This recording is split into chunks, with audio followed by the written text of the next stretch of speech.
All right, welcome to the Sonic Visions podcast, episode 27. It's been a long time. This is the comeback episode, and we're joined by Juan, Nick, and Ev Shrug. Ev. Did I say it right? I forgot, Yeah, sorry. man. Okay, awesome. So, how are you guys doing today? Doing good. Better. Yeah, doing pretty good. Thanks for having us. Awesome. I think Zach's here too. Let me get him in. Hey, Zach. How's it going? G'day, mate. How you doing? Good, good. I think let's start off with what's new with everybody because it's been I think a couple months since our last show, and so I think that may kind of take up a lot of the show, and so it's probably best to start with that.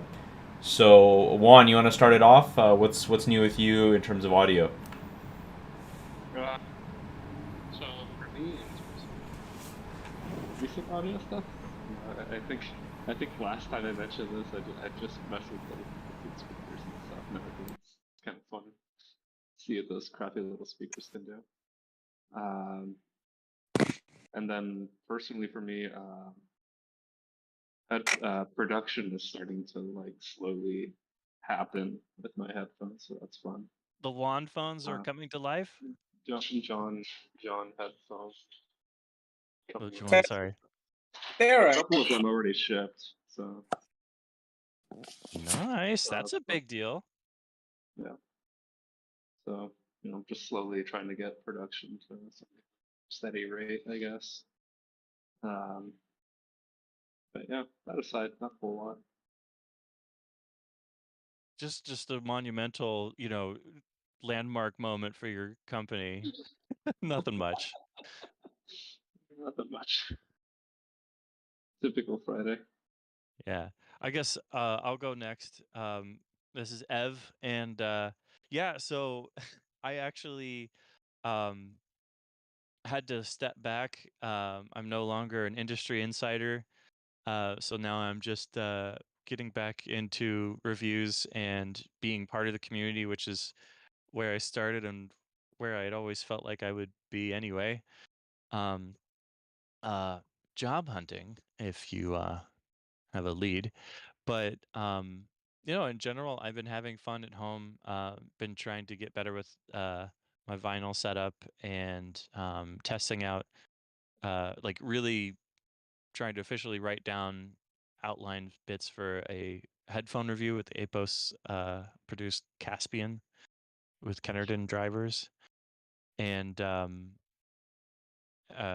yeah, having fun trying to discover new music too. Cool. Nick, what about you? I've been indulging in my turntable a Woo! whole lot, as much as possible, and I've been dipping into some new purchases of vinyl as well, and just really being amazed by the sound of my system. And of course, last we spoke, I was getting a new cartridge. I think the Ania Pro, the Riga. It's a Mm-hmm. moving coil, and God, with some of the new recordings coming out that are represses are just incredible. Uh, so I've been heavy into the vinyl scene lately, and you guys see that Revolver's being redone. I don't know how Oh many. no, I didn't see that. That sounds cool. Yeah, they're doing, and it looks really incredible. So that's going to be pretty neat. The new box set is $200 though. That's a lot of coin, but They're doing it right. So I guess that's going to be worth it. We'll find out. And let's see, Kind of Blue just came back out with a 45 pressing, and it is the bomb.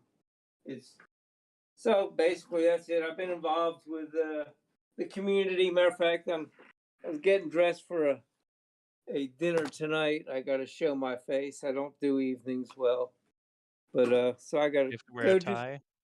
Yeah, suit and tie the whole bit. Oh wow, it is quite a dinner. Well, I'm the executive director now of our Convention and Visitors Bureau, and I'm sorry, I'm the chairman of the board. We're searching for an executive director, and that's become a full-time job. And I run 2 restaurants, so it's taking quite a bit of time out, but it's getting back to the community. So it's life's been pretty full. My brother was in the hospital the beginning of the week. He's back out. They'll figure out what's wrong with him eventually, I guess. Yeah, I told him to start examining the brain. If you all have family, you get that one. But just life's been full, and I've been blessed, so can't complain there, I guess. Mom's still kicking. She's working, so Wow, we've been impressive. fortunate. Mom's 88 years old and still puts in a 40-hour week. That Jeez. Yeah, we should all strive to have that kind of to get up and go at that age. I mean, that's You a lot know? of good stimulation for your brain. Yeah. Oh, she's on the ball. I'll tell you what. I'm extra blessed. I'm telling you, she is on the ball. So outside of that, Mrs. is wonderful and life is great, I guess. Yeah. Yeah. No, there's no guessing. Life's great, but yeah, I've been heavy You into never know. the tubes, and oh yeah, you never know tomorrow. So enjoy Well, today. Queen Elizabeth, she technically had a job her entire life, and look how long she was around. Look how long she lived. Long live the Queen. Yeah, And she did. if you're familiar with her history, there was a show out about the Queen, and it's just incredible from her before. Matter of fact, it was from her childhood, and a lot of it was true. And she was a remarkable woman. Everything she had done in her life, Hmm. just incredible. God bless her. But Yeah. anyway, yes, she's with him now. I'm guessing from. But outside of that, that's it. I've just been heavy into the vinyl scene and spinning records when I can. Oh, I started cataloging my records. And Oh, you're choosing any, which shelf to put them on the IKEA Kallax shelf. Like, oh, these are all no, I, Americana. No. I actually I've been putting them into Discogs.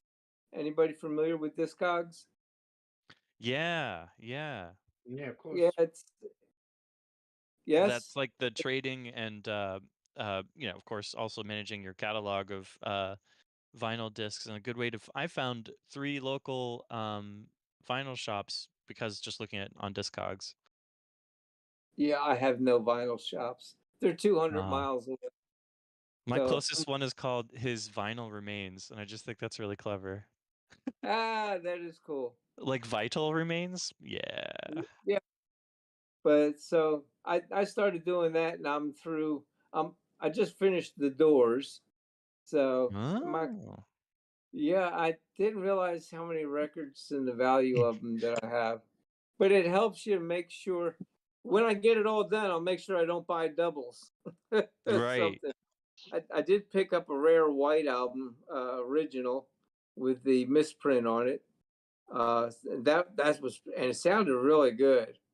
Hmm. It was a nice copy, but I didn't realize how flimsy the European jackets were back then.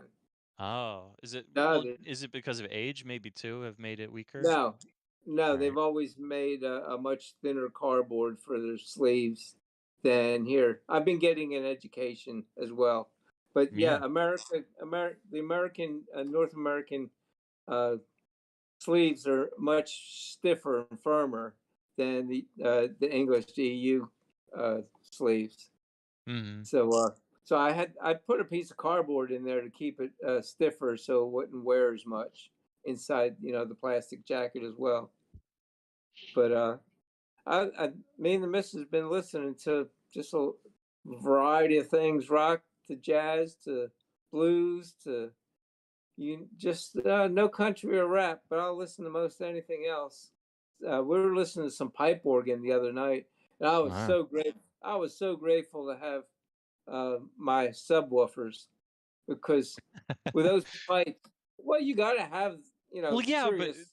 did you hear this is someone else on I think it was on Sonic Visions. No, it wasn't on Sonic Visions, but someone else was telling you about like, oh man, like I really wanted to sell this headphone, but I put it on and I turned up some EQ with the Mojo to increase the bass, and I was like freaking out. The sensation, I could like feel the bass in my body. It was amazing. And I went over to tell my wife, like, yeah, you gotta try this, you gotta try this. And she says, I already heard it.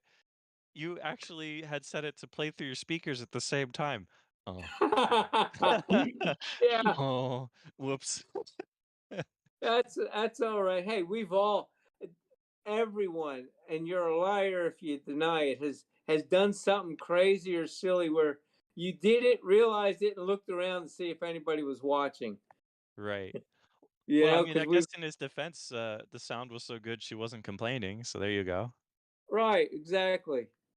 But yet sometimes the missus will listen from the other room. I'm like, come on, don't you want to sit in here? No, that's okay. I walk out of the room on look, she's got the TV on with the volume muted and she's jamming to the music. I'm like, all right, that's cool. But yeah, the pipe organs with, 4 15-inch drivers, you can really get into the music because some of Bach's stuff is just incredible. So that's what I've been up to. Who's up next? Well, we've got Zach Zach. all the way Zach, go from- ahead, Zach. Yeah. G'day. So I haven't really been at home for quite a while. We did a road trip. We drove to the other side of the country to visit the snow, and then we came back, which was fun. But we didn't do a lot of audio-related anything on that trip. But it was a nice getaway. Me and my Yeah, partner sometimes and you our need dog. I did come back, and a friend had just got delivery of speakers that he'd been waiting for about a year. He had these Von Schweikwerk speaker things. I posted photos of them. Not exactly sure of the exact model. These are like supercar sort of price speakers, ridiculous. But yeah, I can talk more about whether that was good or bad or indifferent later. And then I've had a few guests come over and we have had some sessions. I really like having the big speakers in a dedicated space, and you can have people come in and they play with their music, and yeah, we just hang out and share music. And that's probably my favorite part of being an audio nerd is the sharing of music with friends, and like, oh, check out this track, or we should try this track out. That's like why I love this so much. So yeah, just happy to be here chatting to you all. Life's good. Good to hear everyone else as well. And yeah, we'll get into it.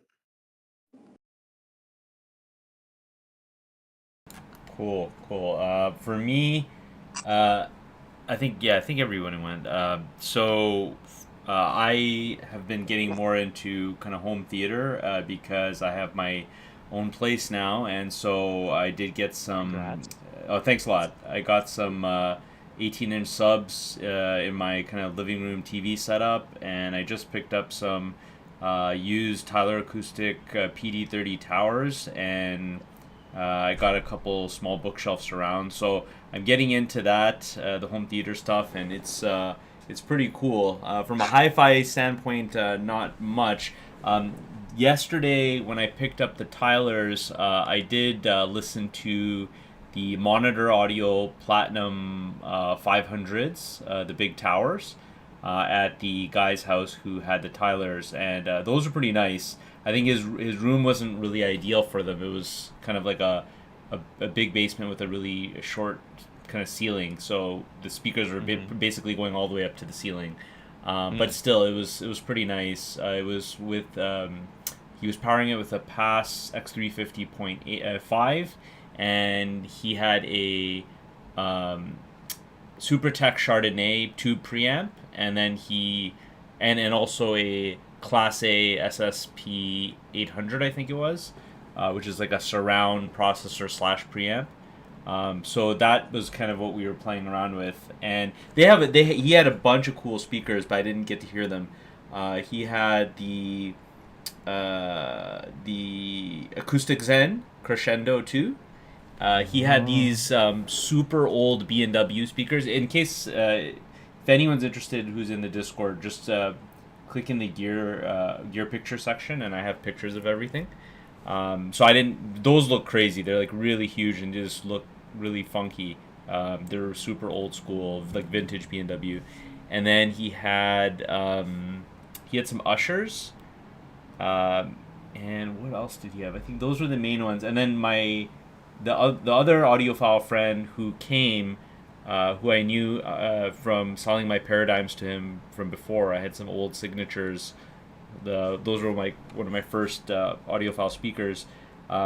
He's been really talking a lot about the Retham speakers from out of India.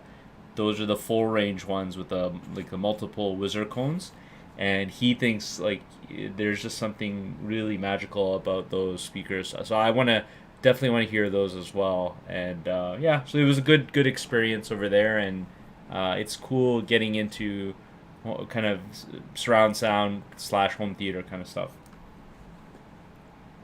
Mm-hmm. That's really awesome. It's cool that. Do you feel like that's building on your regular 2-channel experience? Now you're getting more into the home theater surround stuff. Do you think you'll listen to music on such a home theater? Like, if you had a surround setup, would you seek out like surround encoded music?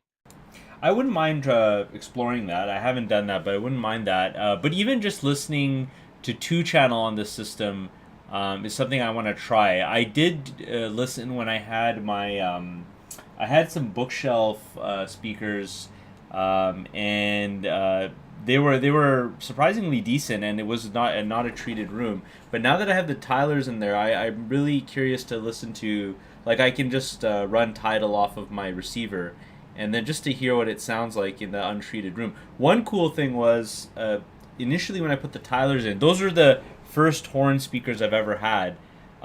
They were really bright. They were really bright and shouty, and I was watching John Wick and stuff like that just to test it out, and like Marvel movies, and it was really in my face, and I was like, man, I don't know if I can keep these speakers because it's just too much. And so I played around with the placement. I kind of towed them out.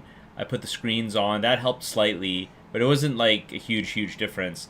And so then what I did was I did the kind of room calibration with the Odyssey. I have a Denon receiver, so for 4700H. So I did the Odyssey calibration, and it was like magic. Like, once I did that, everything sounded amazing. Like, it was nice and smooth, still very detailed, open. With the bass was even better. I did the calibration before with my old Vienna Acoustics bookshelves, Hayden Grants, but what did you use to do the calibration again? What was the name? It's built into the receiver. It's called Odyssey, and then essentially the receiver comes with a basic microphone and stand. So I just use the built-in, like whatever I haven't done Rue with my. I have a U-mic one, and I haven't gotten to doing that, but.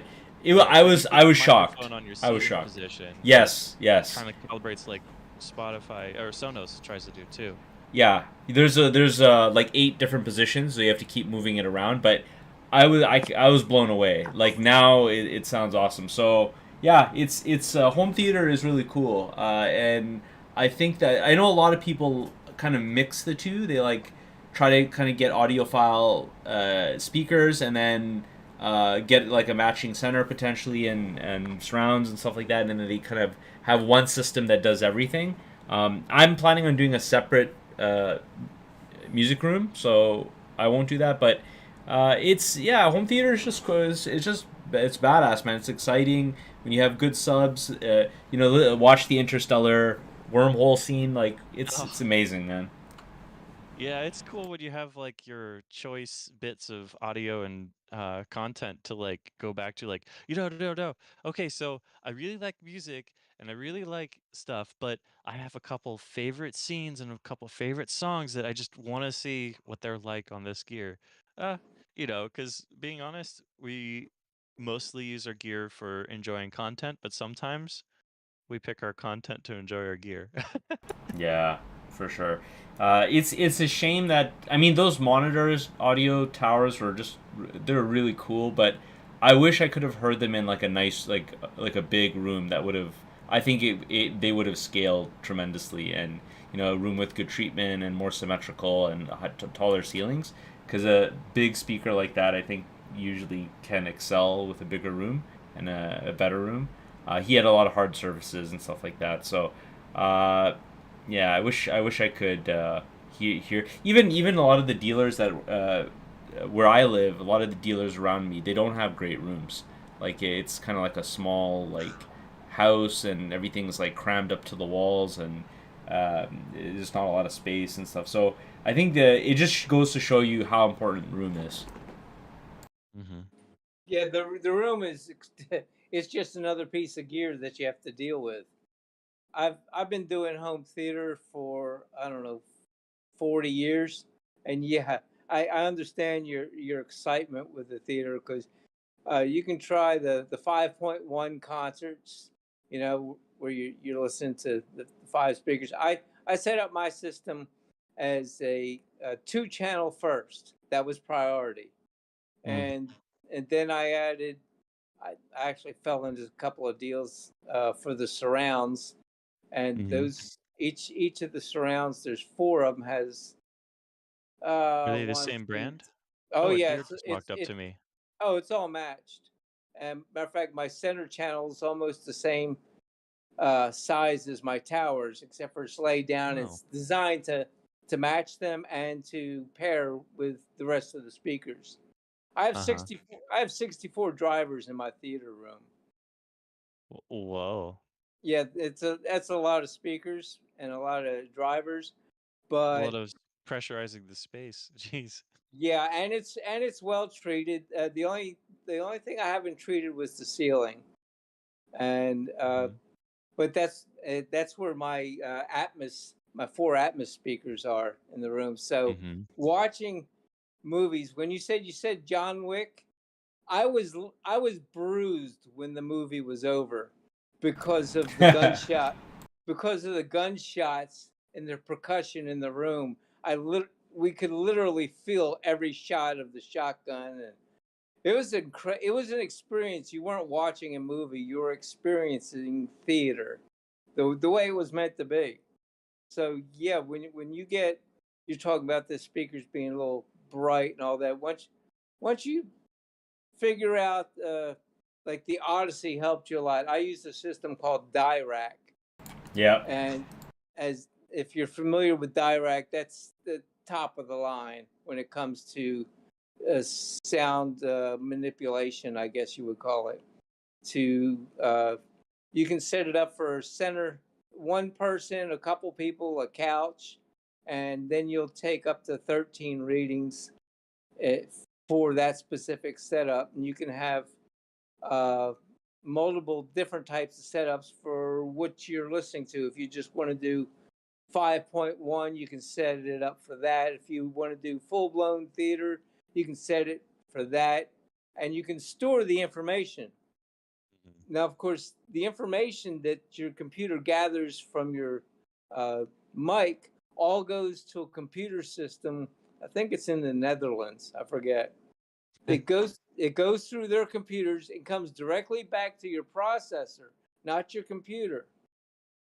And it's an amazing system, Hmm. but it works because I've used the Yamaha's YoPlay, and you get decent results, but the Dirac is, and they're always improving it. So it's been incredible. I've But always wondered if it was Dirac or Dirac. I But settled on Dirac. I mean, Dirac sounds all right. Yeah, we all know what we're talking about. Is anybody here experienced with it? I'm not experienced with it personally. I'd love to hear you other guys. The things that I've experienced that are closest to that is I over the last 2 months talked my mom into getting a Sonos just because ease of use, and honestly her placement's weird. Right. So a little EQ goes a long way with it. And that room measurement was painless, and it really does sound amazing in there. And then personally, I have the Smith Realizer, which doesn't necessarily change the tuning of the speakers, but it measures speakers in a room so that your headphones play back with the same response. Um, so that's my experience with that. but Smod, I bet, has played with. He played with, not Odyssey. What was it called? Was it Odyssey? Yeah, Odyssey. Yeah, Odyssey. Xerox Odyssey. Now I've got Sonos's thing. I mentioned the Smith's SVS system. Kind of on a similar tangent. Did you guys hear the news about the measurements for the Apple AirPod Pro version 2? Seems not. No. Yeah, so I mean, Nope. not to necessarily promote another company, but I thought it was really cool. I read a Wired article saying, okay, here's what's changed, and they kind of glossed over it, and I missed it. But one of the things that Apple's done is for the first time ever, they've gone from the H1 chip to the H2, and with all the extra power, they're going to increase the accuracy of the spatial audio. So they have all that Dolby Atmos encoded content on Apple Music, but now you're going to be able to use the true depth camera of your iPhone, kind of like what they use for Face ID, to do like a 3D scan of your outer ear, and then use machine learning to compare your ear shape with like other pre-measured ears and find the closest match, and make a FIR, frequency impulse response measurement edit, so that when you're listening to music on your AirPods Pro, it alters the sound and could even, I don't even know how in depth it is, but maybe even add reverb and delay and stuff like that to make the headphone experience sound more speaker like. And they're adding that on top of their head tracking. So I think that's really fascinating that we're using different pieces of technology together like that. It's actually all really really close to that. Really technical, but I think it's cool. I think, yeah. So I think the idea was to, I mean, yeah, the idea was to account for the head, but Mhm. apparently the software that they're using is actually like an improved version of what Odyssey was using for their gaming headset. Oh yeah, that Uh, would be the NX Waves. Not uh, was that it? I don't know. It was done by like a third party of some kind, but apparently it's Yeah. like the same Yeah, software. there's a couple. I mean, I used to be really into this. So there's like NX Waves, there's WWise, Xmod, and then Creative had their own proprietary thing that Yeah, they they had have XFI. developed and improved after they acquired what was it, Real or something like that. Yeah, it's spatial audio. It's a whole rabbit hole of its own. But Yes. for people, if anyone in our audience is like in a situation where they're renting or in a dorm, and they've been curious about like getting closer to that speaker experience, obviously my earlier story of being able to feel it in your chest and on your body, eh, there's a bit of psycho acoustics that can help Yeah, with that, but you there's can't quite get there. yeah. But having it feel like the sound isn't trapped between your ears, and having it kind of feel like at least it's emitting from some part of your room, or creating greater VR-like immersion to your music or your games, we're it's the new 3D, and I think it's going to be more successful and more natural feeling than the like 3D TVs that were like they came back for like a year and then people stopped caring again. I think that Mhm. this spatial audio is soon going to become like the main way. I don't know. I could see it becoming a way to fix the fact that most music is mastered for speaker setups, and headphones are like this kind of weird um step removed from that because the Right, because sensation of headphones they don't space have, is centered in your head. Go ahead. yeah, because headphones they don't have any like sound stage. There's no audible delays or reflections from any kind of room acoustics. It's all just Right. You can right have like straight with a through. good recording, you can have like a sense of something panning left and Yeah, right. like if you like just from the acoustic side of headphones, or like not even like this isn't the psychoacoustics, like if you fuck with the frequency response in a certain way, get some Yeah. dips that kind of line up with your HRTF, and then make like a wide cut that doesn't touch your ear, so then you can have more of a spatial sensation. And when it comes to open backs, you get some more ambient noise, and so all of that helps out a little bit. But yeah, it's not the same. It's just outright emulating this with with software. Well, It's not the same. yeah. Well, emulation can get really good because essentially an emulation, its goal is okay, your drivers for your headphones are like a centimeter or two from your ear canal. Maybe they're like a centimeter or half a centimeter out from your outer ear. What do speakers sound like by the time the sound that bounced around a room or an anechoic chamber, uh, after it moves out from the speakers and moves around and reaches your ears? What has changed? And if you know Right. exactly what the sound is supposed to sound like by the time it reaches your two ears, the headphone drivers can produce that same sound. So yeah, you Yeah. can actually. I Yeah. do think you can have good sound stage and head stage with a headphone, but most of the time these days, it's when it's pre-recorded with like a dummy head binaural microphone that it's Yeah. you Then don't you're mix music doing that way usually. yeah like then with binaural, then you have a more, I guess, natural stage, just because it's literally picking up like reflections and things like that you'd have to otherwise emulate in some kind of software.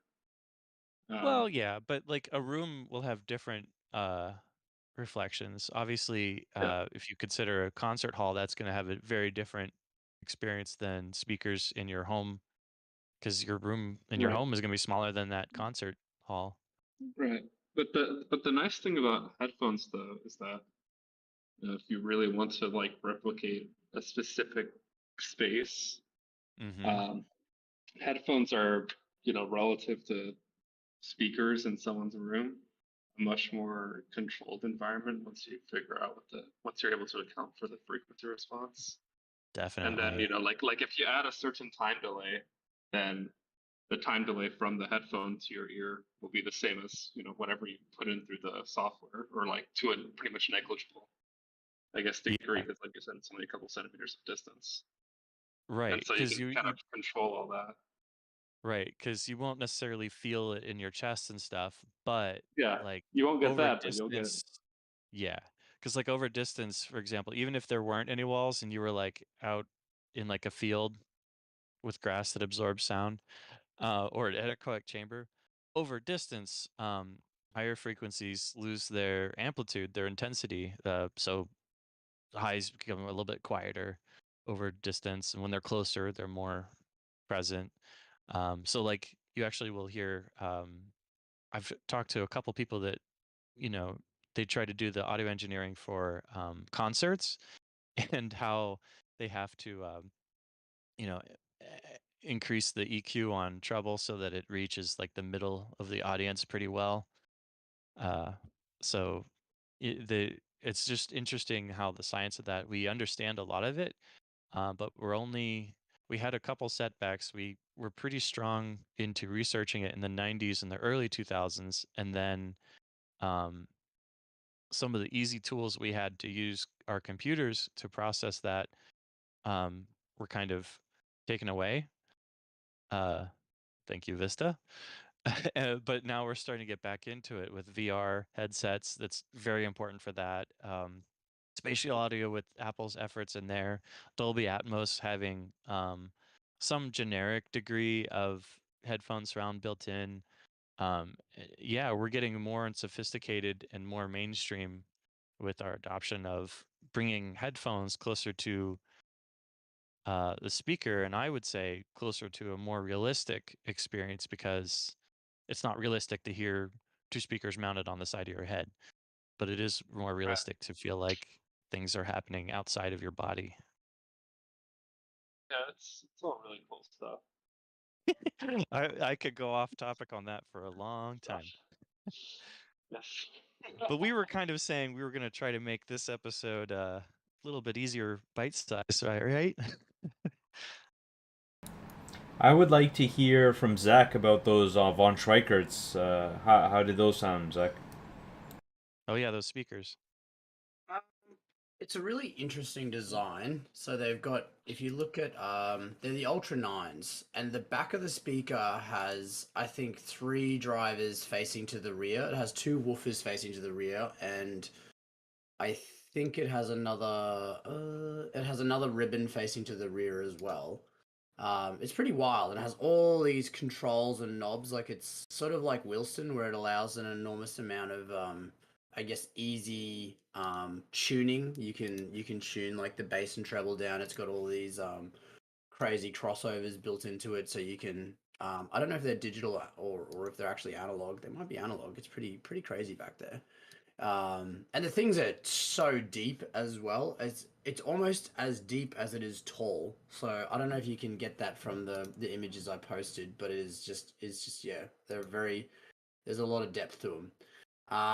The guy's running, his front end is bananas. He's running like MSB Select. He's got all kinds of power arrangements. I think I posted a photo of the cable management because I thought people would like all the separation efforts he's gone to, and he's got cable raisers everywhere. It's like a little little city that he's built behind his amps and DACs and stuff there. But no, it was really good what he's achieved in that room. Definitely not a speaker that I would probably buy. Like, I think it's very audiophile kind of objective. You know, I don't think it's it doesn't have like the clarity and the incisiveness that I would want from a speaker, I don't think, especially because it's running all kinds of crossovers. It's got, 5 front facing drivers per side. So it's got 10 speakers, 10 drivers facing you. That's including the ribbons, and then facing the rear, another eight drivers. So it had surprisingly good cohesion with this setup, but there were aspects to it where I thought, I don't think this is really doing it any favors. It's just overcomplicating it type thing. But it's an interesting design. I don't think they sell a terrible amount of speakers worldwide. The fit and finish is unbelievable. It's sort of, like I said, it's sort of supercar money. I think these were a couple of $100,000 for the speakers, and then the rest of his system's probably close to $1 million. So bananas money, like silly money, that he's spent on this. But yeah, it was good, but not great. He's one of these customers, these audio customers, where he doesn't hang out on forums. He doesn't go to, a vast array of shops. He kind of does most of his research on what's best and like what's best audio, and then he just sort of buys what's in his budget, which fortunately for him is pretty endless. So he's just bought what, a few people raved about, and he's happy. And that's what honestly it boils down to. And I enjoyed my experience hanging out and listening and sharing with music, and they are quite impressive. His room is so big that he can't really generate any SPL. So you can't really, it's sort of almost like listening to headphones. Like, you can't get like a sense of power from the speakers despite their like imposing size and stuff, just because this room is so huge. So he's bought 2 like 18-inch subs to put in, because I think he noticed as well that his like bass is pretty much unnoticeable. Like, you don't get much extension through the bass at all. So that was definitely a weakness. I felt like when I was sitting in his room versus my room's far more closed and probably half the size in cubic meters. And I can generate way more SPL at way lower volumes, and I kind of like that. I don't know if you guys enjoy when like the room is up to pressure and you can kind of like you feel things like in like sub 100 hertz. Everything is pretty noticeable. I kind of like that, but some people, I don't know, some people mustn't like that. I don't know, but yeah. Well, it's Cool, kind so- of nice, but for me, like, I'm not used to it, so sometimes it's like overstimulus, and it doesn't exactly cause me to panic, but it makes me unsettled. But my dad loves it. Yeah, He grew up with it, and he Yeah. loves it. So I Well, get I it, feel both like sides. when you're at if you're at a really big concert, like, you can feel it in your chest. Like, Yeah. I've always liked that as a part of the live experience, is that you get the vibration through your feet and the vibration through your body, and that's because they're running like insanely sized speakers in an amphitheater mostly. But Yeah, if you can, I'm Yeah, sorry. Yeah, if you can't pressurize the room, you can't really tell, like in a jazz quartet. All right, you can't tell where the snare drum is or where the piano's really sitting because you're hearing it, but you're not feeling it at all. And I feel that if you're not feeling it, you're missing a portion of the music itself because it's supposed to move you figuratively as well as actually, in my Yeah, So opinion. kind of like 100%. eating is both taste and smell, and listening is Oh, can sometimes be both sound, hearing, and touch. I think there's a but see, visual aspect to it as well. you Like missed Oh I think yeah. exactly. you guys, You yeah. missed this. You missed the first thing you eat with your eyes. Mm. And if it doesn't look appealing, it's I don't care how great it tastes, you're going to tell your brain's going to tell yourself subconsciously that's crap. You might be surprised when you eat it, but your first, when you see it, it's like if it's beautiful, you say, that's what I want. This is pleasurable before I touch it, and then it enhances the rest of your senses, just like being able to feel the guitar or piano or snare drum in the room. You're feeling it, therefore you're experiencing it before you actually hear all the instruments together. If Does that make sense? Yeah. Yeah, Yeah. I just feel that if you can't pressurize, you got to do something to fix that. You just have to. I can't see where it's like playing music out in a field. If you're not playing it yourself, you're not really getting it. How do they get SPL in amphitheaters? Because I've been at music festivals and stuff. Is it just that they are running just so many subs and stuff that you feel like you're in a pressurized room, that you get that like that feeling in your chest cavities and stuff like that? Because obviously you're not in a sealed room. You're out in a field. How is that happening? Well, the Grateful Dead, the Wall of Sound. I mean, Yeah, so there's a couple things they going didn't on go there. through all that. They didn't go through all that for no particular reason. Not only to loud, but to feel it. And you need a lot of power out in the field to get the feel of the music from a stage. You're 50, 100 meters away. Yeah. What were you Break trying the to say? What one? Oh, everybody was quiet. I thought I broke the internet. I thought your connection broke. Your connection's been great this time, by the way. Oh, It's been great. good. Yeah, everybody sounds But great. Yeah, it's Was that definitely good one? to talk to you guys again. Was I that was one just what? gonna say that waveguides are actually a huge part of that. Oh yeah. Mhm. So being able to actually spread sound and higher frequencies to evenly across a field isn't just power. There's a lot of work involved in position waveguides and stuff like that. And yeah, of course, just having a ton of subwoofers helps. But I know there was one. No, there's a couple of companies now that are doing this where they're able to like precisely pinpoint sound in a very efficiently in like a very specific area. Probably helps a lot. Mm-hmm.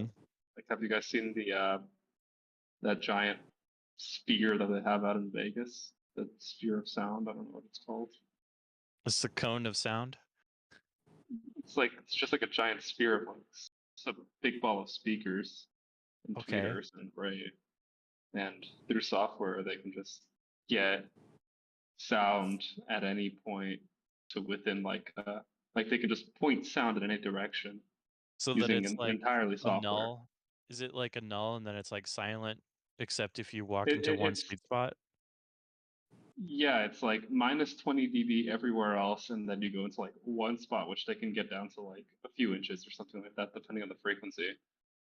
Huh. And just there you go, you have sound. Oh, that's Or awesome. for a more practical approach, there was another company. So apparently, the Sphere in Vegas is a knockoff of another company who I talked to at NAMM, and they're doing stuff like say at churches, which is like a big market for them. Apparently, they'll have a Mm-hmm. couple of their array speakers set up, and you get sound pretty much only in the pews, absolutely nowhere else. And there's like it's like it improves, and because it's able to actively compensate for like root acoustics, you basically get perfect clarity for whatever the priest is saying from front to back, and then nothing between the rows, nothing anywhere else, just that. To like a shockingly precise degree. Hmm. So yeah, That's really that's pretty cool. good We stuff. we are getting so good with the science of playing around with sound. It's an exciting And time. it's all just software. You just have a bunch of tweeters spaced, and you got some software that can, and some microphones that can compensate for the acoustics, and that's it. You don't even need to design special waveguides anymore for that. Mm. I think we're still scratching at the abilities of what we can do with sound. Yeah, I Cool mean, stuff. it's really cool to see how these things are developing, and it'll be neat to see more, the way more people play. Can you imagine um, a more regular thing where you go into an art gallery and one section is sound art, not just like music, which is really cool, but also like technology of sound where you've got these little pockets of being able to hear something. And I was researching, you guys remember Ko, and he's got a real boner for bone conduction drivers. um, I was looking at the science behind him, and there's apparently a exhibit where uh, you don't hear anything, but if you lean forward and put your elbows on a railing and then you cup your hands over your ears, your hands and the bones in your arm conduct the sound that you could kind of hear and recreate, like the sound of like bombs going off around you, Wow. but you don't hear it unless you put your elbows on this railing. Yeah, yeah. Cool. Incredible. Friend of my father's, God, long ago, years ago. Anybody remember microfiche or microfilm? Not microfiche, but yeah, microfilm. Okay, well, uh, they used to store it in these plastic sheaths, and it's like 4 or 5 rows you would put the microfilm in, and that was their storage system. Well, the plastic, the sleeve part of it was glued, so you could slide the film in, and it had a little pocket for the film. Well, over time, the glue would fail, and you'd have to buy more and replace them. My father's friend used ultrasonic waves to bond the plastic together to form the sleeves, so you'd never have to buy the sleeves for the microfilm ever again. Oh wow. Because the sound waves just bonded precisely exactly for the sleeves. Basically shook the molecules until they interlocked. Yep. Yeah. That's cool. Yep. And so he was a heck of a neat engineer, but that's what he used sound for. And he sold those all over the world. They called them jackets. For the fiche or microfilm. And yeah, it was pretty neat. The only thing was in the factory when they were running a run of the sleeves, you had to wear ear protection because the sonic waves could really damage your ears because it was a high. It was a high pitch. I can't recall it now because it's so long ago, but yeah, it is definitely uncomfortable to hear a run going without protection on your ears. I wonder if you could adapt that kind of technology to help with bonding, like 3D printing processes. Like, say you printed up a couple different pieces, and then you could ultrasound bond together the different pieces from your project. I don't know if it requires a big space and a lot of power, that might not be practical. But Right.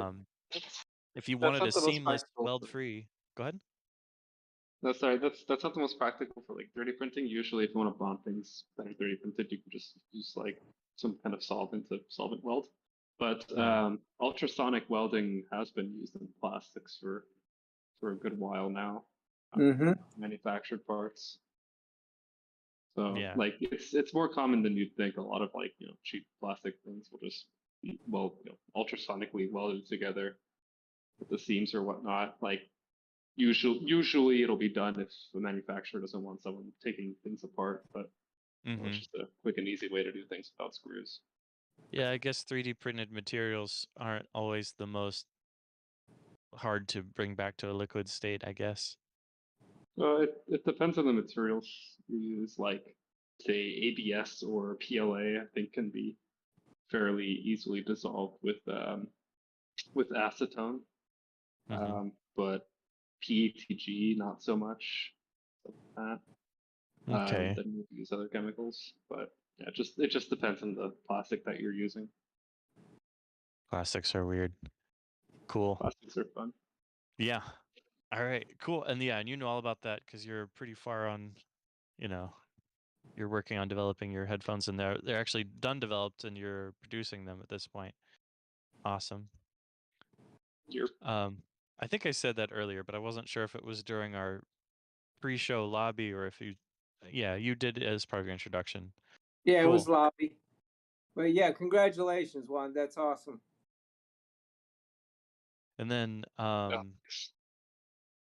yeah, so cool. We have we also were talking about other potential topics. We're really good at organically creating topics on the go.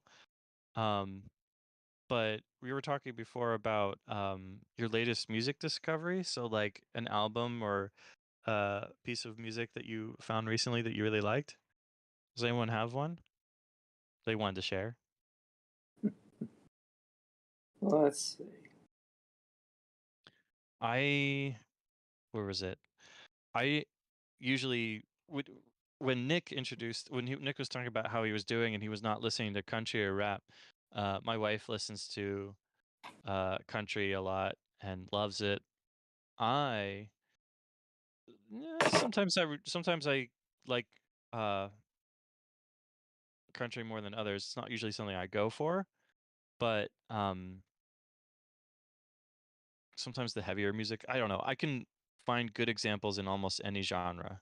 And I recently discovered Pliny or Pliny. I don't actually know how to pronounce it. It's that new to me, but Plini, Papa Lima Indigo November Indigo. And it's like they have an album called Impulse Voices, and it sounds like really weird at first, but it's exciting. It's weird. I highly recommend checking Pliny out and seeing if it's something too weird for you or if you like it. It's definitely an adventure. Nice. Yeah, I found it because Golden Sound did like a like a 50-second video clip of some of it on his YouTube channel. So shout out to Golden Sound. Speaking of Golden One, I'm curious about those, and sorry to derail and interject, but I'm curious about those Warwick headphones, the Warwick Apereo. He said that they're the best he's ever heard. They're the all-in-one. Sonoma?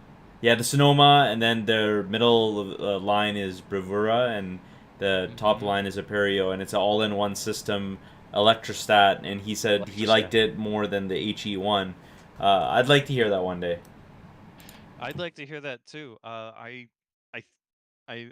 feel like I may have met the designer, or at least someone who contributed to the sound, and I feel like they have a really good start with the Sonoma one, and I'm always excited to hear new electrostats. There's a lot of interesting things you could do with that sound technology.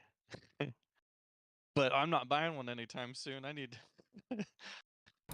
Oh Yeah, man, I I don't hope think they go so. to a can jam. That would be awesome. Hey guys, I gotta go to this dinner. It was Yep. great getting back with everybody. Sorry I have to go, but it's been fun. It's Thank you so high very much. time. Thanks, Nick. See you, Nick. See you, mate. All right, we'll catch you soon. Bye now. See ya. He did share that he'd found some vinyl albums earlier, so that's cool. How about anyone? How about Zach or uh, John? You guys find anything lately? I posted a couple of from what I've added to my rune collection. Well, more like not rune collection. Like I have like playlists I create through Rune of things that I just think sound good or things that I might use for testing certain things. I posted a whole bunch of stuff there. All of that's pretty good stuff. Like there's Jeff Buckley's Hallelujah. That's Oh an yeah. old recording, man, but I don't know. There's just there's something about that performance, and it's very well recorded. It And I is. mean, pranking that is always a bit of fun. There's a new one there by an artist called Sophie Zelmani. I'm not sure I'm pronouncing that correctly. There's an album called Soul. I really enjoyed this particular song. The other songs on her album didn't really resonate with me as well as that one. A couple of other songs there, you know, Angus and Julia Stone, a couple of a tribute to Ed Sheeran someone did, and then there's this weird track that I heard this track at an audition a few years ago, and it's from this flamenco group in Spain, and turns out that there's a cult following for this CD, and I didn't know. I've been trying to find. I couldn't even find the artist, and nothing on Shazam, and nothing on all of these searching apps when I heard the track at this audition, and I managed to find it because the guy had it in his digital library, and there was enough information to find the album, and I was like, I'll just buy the CD, and it was like $200 USD for any of the CDs, like the physical copies. And so they've all been bought up by like Japanese audiophiles. It's like a 1980s recording of like a Spanish live performance, and there's like a girl dancing, right? And they must have put like a microphone like in the floorboards, because as she's like dancing, the stereo imaging and stage, you can kind of like, it sounds like she's like ramming her foot through your floor. That's how incisive the recording is. And it's the imaging is just fantastic. She's always a little to the right or a little to the left, and she moves about, sometimes going backwards channel from channel to channel, and it's just wonderful to listen to. And it's like probably not everyone's jam, because it's just like, you know, some Spanish dude yelling and then some chick slamming her foot and dancing, and then a guitarist in the background. But on a really good system, like you really feel like you're there. Like it's one of The those spatial very sense, immersive, you're transported. especially because of like the element of hearing the footsteps. Like it's often you can kind of know like roughly where someone is, but because it's like clearly footsteps, and it's clearly it's so demarcated on the soundstage. It's really, I don't know. I really think that track's worth playing loud on good 2 channel. On headphones, it's an absolute. It's like being someone like trying to hit you in the head with a hammer at different points. It's not really enjoyable. But on speakers, I really think it's really truly amazing. So I don't know. That's one of I've shared those links. I don't know if you can find that track on Rune, but if anyone's keen, I'm happy to send them a copy to listen to and not sell. And yeah, they can have a listen and see what they think. And you can buy digital copies of the album, but it's very hard to find, and kind of shady as hell, the place you have to get it from. So that'd save Oh, people so some it's not trouble. like Kobuz or No, something it's like not. that. It's not on Cobars or anything like that. It's not streamable. It's just like, yeah, I heard it and I was like on this mission for like a year to find this mystery track. So, you know, sometimes the chase I is mean, more. a year, yeah. Yeah, well, I'd heard it. I heard it at 2 different auditions, and both times I was like, "Where did you get this track?" And they were like, "Oh, it's just on my server." And I'm like, "Okay, can you show it to me?" And they're like, "Yeah, yeah, we'll send you the files. Like, we'll send you the link." And then like both the audio dealers like, "You know what? We actually can't find any information. It just says like track 1, track 2, and it has like no metadata." So they're like, "We can't really send you the file either for some reason." So I'm like, "Oh, okay. How the hell am I gonna get this?" So I got lucky to find it, but I think part of it was the fun of finding it. You know, the chase is more fun than anything. Yeah, anticipation is cool. I was a very similar way about uh automobiles and roadhouses, or maybe the other way around, for Chris Jones. I first heard that Oh at yeah. Sennheiser's headquarters. They had it on their sample disc for the HE1. And that was an album that Chris Jones has deceased, and his family said that they didn't want it to be on any streaming service. So it wasn't impossible to find, but you had to like buy the CD, and somehow I ended up buying 2 copies.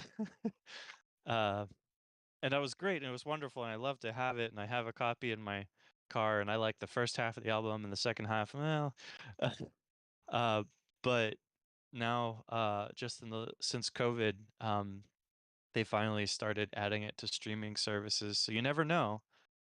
But yeah, I don't know. It's nice to find something kind of precious and rare and special, but it's also sometimes frustrating when it's not accessible to you yet because you haven't found that one hidden copy. But Yeah, cool, 100%. that's a really good discovery. See if the track that you found is the same one on Spotify. Let's have a quick listen. It may not be like the live, they might not even be the stamping of the flamenco dancer. But yeah, one thing I would like to say on the topic of music discovery is I really like songwhip.com. It's a pretty Yeah. easy to remember link, but song and whip like whiskey, hotel, indigo, papa. Uh, if you type in the name of an artist or an album, or if you have a link that you copied from one service, like say I'm subscribed to Apple Music, but I want someone else to be able to hear it on Qobuz, it finds and lists a link to go straight to that song, album, or artist on pretty much all the major streaming sites. And then I think there's also a couple sites that are listed if you want to purchase music. So, little shout out to services like that that help people share and discover music. Songwhip.com. There you go. Just had a helicopter fly overhead. Hope you didn't hear that. I did hear something in the background. I was wondering what that was. They're gonna douse me with water. I don't know. This is the actual album. Oh, yeah, it's Yeah. a really pretty. The dancer is wearing this really cool, fluffy red flamenco outfit. It looks really. I can imagine how kinetic it would be to watch. Yeah, have a listen if you get a chance. You'll just skip through some of it. Some of it's kind of like the singing parts aren't great, but the guitar and dancing is awesome. Very cool. What about you, Spod and Dwan? We got any new tracks to share?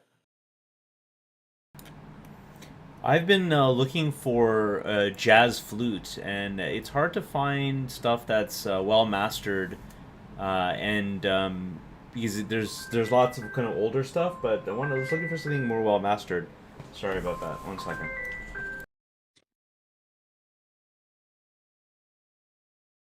We're doing it live.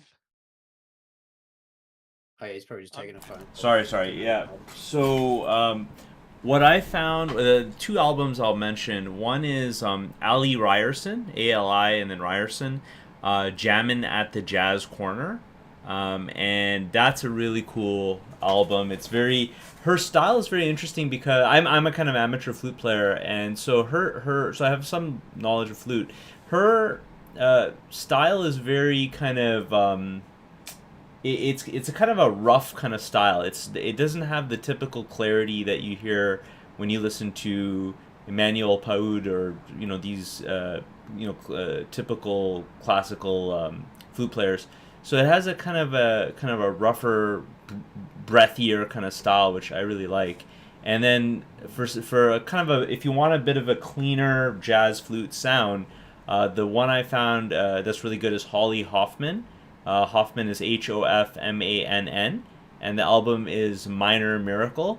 And one other album she has is also Low Life. So yeah, I just really love jazz flute, and there's not a ton of, I find, kind of really well mastered kind of audiophile. Sorry. Bless you. Not a ton of well mastered audiophile albums, so those are worth checking out. Yeah, that'd be cool. Maybe in the notes for the episode, we could add. I don't know. Uh, that does sound really cool. I would like to check that out. Cool. All right, so yeah, that was sounds like we've got some good new music. And had a really good chat. I've also am kind of starting to think that I need to make dinner soon.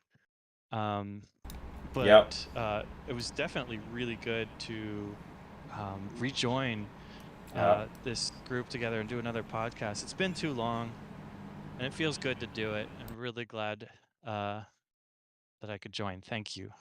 Yeah, thanks, Ev, for joining, and hopefully we can get some of the other members of SV to pop in, and we'll have a bit more interaction and stuff, and get the thing going again. Because yeah, it's been months since we've had one going.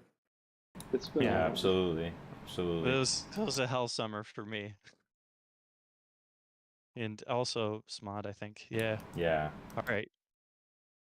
We turned Thank the you corner guys so now, though. much. All right. Thanks a lot, guys. And yeah, let's meet up again as soon as possible for the next episode. Definitely. Catch you later, gents. Well, All right. Later.